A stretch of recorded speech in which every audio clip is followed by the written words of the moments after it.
The snow has made a blanket and cheer has filled the air. That can only mean one thing. Christmas time is here. Holiday feasts, family gatherings, and sweets ready to put you into a coma. It's just something about the holidays that can't be matched. And as with every holiday, the TV specials and movies litter the airwaves. Everyone has their favorites. Christmas Carol, Charlie Brown, the Rankin Bass specials, and every VHS Christmas cartoon that only 3 people remember. But for me, no Christmas story has stood out to me quite like The Grinch. From my earliest Christmas memories, the warming tales of a Christmas-crushing crook learning the true meaning of Christmas and forgiveness has been on my mind.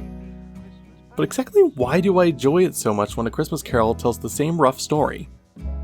Both have a bitter protagonist who tries to make life miserable to others because of his own spite, only to learn about the joys of what Christmas means to others and how to better themselves. Could it be that The Grinch tells the moral in a deeper and more digestible manner? Or is it just because I'm a simp for Jim Carrey? Well, let's figure it out. Today we'll be looking at 4 Grinch medias to see what it really is that resonates with me personally. Of course, we'll be starting out with the original classic, the 1966 cartoon, How the Grinch Stole Christmas. Directed by Chuck Jones and narrated by Boris Karloff, the original cartoon cemented itself quickly as a household name, sporting the fun animation style synonymous with the likes of Looney Tunes and Tom Jerry. There are plenty of charming moments all packaged in an easily digestible 26 minutes. We all know the story by now. Up on Mount Crumpet lives the Grinch, a creature who hates Christmas for a reason unknown to the Who's.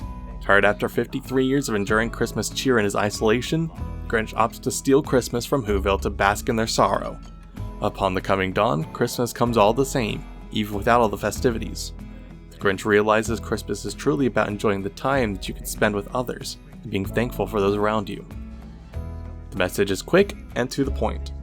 While A Christmas Carol tells its story over a more vast venture, The Grinch tells its tale much quicker. Oh man, at this point I could be making a video about the battle between these two stories, but I digress. Outside of the charming animation, the original was also the birth of an absolutely classic musical number, You're a Mean One, Mr. Grinch.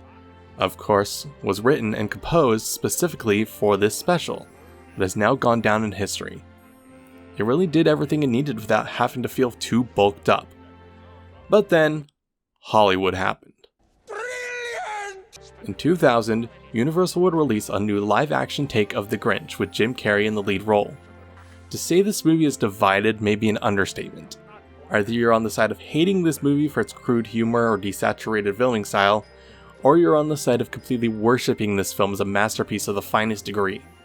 I'm personally of the latter, though I still see the flaws in the movie. I do agree that the movie has a few unnecessary jokes that could have been left on the cutting room floor. But as is the argument of most anyone who enjoys the film, Jim Carrey is perfect as the Grinch. He just has that perfect energy of a miserable creature mixed with a child who never grew up. He absolutely basks in his cruelty and pranks he pulls on the Who's. When I look back at the original animation, he has the same devious joy over his cruelty when he's stealing Christmas, so it's nice seeing more of how the Grinch lives and acts outside of that small slice of the story. But is the movie any good? Honestly, I don't think it is.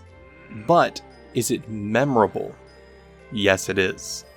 And I think that's what truly matters. I love the writings of Dr. Seuss and the original lines, but there are far too many quotable scenes that I can't get enough of.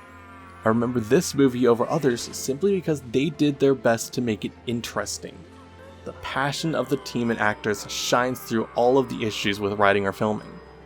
Nothing has to be a masterpiece, as long as it resonates with you. That brings us on to what many consider to be the weakest interpretation, the 2018 movie by Illumination, The Grinch. Starring Benedict Cumberbatch as our gross, hateful, disgusting, appalling, clean fur, white teeth, let's max it on his sleigh. No, everyone's right, this is the worst Grinch, this isn't the Grinch. Okay, control myself. Before we get into the fireworks, let me at least discuss a few things I actually liked with this movie. For one, it does look good. The animation medium has really changed since 1966. We can get breathtaking landscapes and beautiful colors. Also, Max. This might be my favorite interpretation of Max. In other iterations, he's sometimes seen as afraid or annoyed with the Grinch, making the audience wonder why he even sticks around when he could just leave. But I really like how loyal Max is in this movie. The contraptions the Grinch uses to steal Christmas are also very creative. And the ending when he's brought back Christmas is something I really like. When the Grinch was bitter, that's all he knew was spite and negative emotions.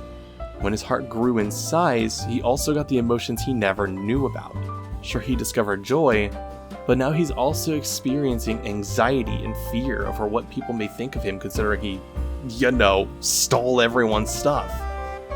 It's nice seeing how he adjusts to having his new outlook and what he's still learning and dealing with. With that being said, the Grinch isn't the Grinch. Cindy Lou is annoying, her friends are pointless, Fred is pointless, the Grinch is nice to Max, he doesn't even have the strength to pull up the sled himself. Ugh. Okay, we aren't becoming CinemaSins here, but you get the idea. There is so much wrong with this adaptation that it honestly has to be seen to be believed. I actually do recommend giving it a look if you like the Grinch. I dreaded going into it, but I did have stuff to think about afterwards. Besides, we have one final piece to look at, and this is it. The worst of the Grinch in my eyes. The Grinch Musical. Released back in 2020, The Grinch Musical is an adaptation of the 2006 Broadway show. But I'm someone who actually really likes musicals. So why do I hate this so much? Well, simply put, it's unnecessary. Unlike most musicals which use their songs to further plot or get into the mind of a character, the Grinch Musical just kinda has songs. These songs are unnecessary and even take away from the story in a way. Heck, the Grinch doesn't even catch the sleigh. One of the most triumphant images in the story is just completely skipped over. If you like the musical, then I'm glad for you. I'm glad you see the joys of it. But personally, even Illumination's Grinch is better than this. Also, Max sings in this, and he's also the narrator when he's older. Ugh, whatever. Overall, the story of the Grinch is one of forgiveness and triumph. There's something about enjoying the sneakiness of a good heist, and the heartwarming tale of a creature in isolation finally getting the chance he needs. We love seeing our heroes succeed, and the Grinch even wins twice with stealing Christmas in one night, and seeing its true meaning in time. It's truly a story worth remembering, and that's why I will continue to look at it every single Christmas season. I hope you can see the magic in it as well. Have a Merry Christmas, and whatever holiday you may celebrate, just enjoy time with your family and the ones that you love.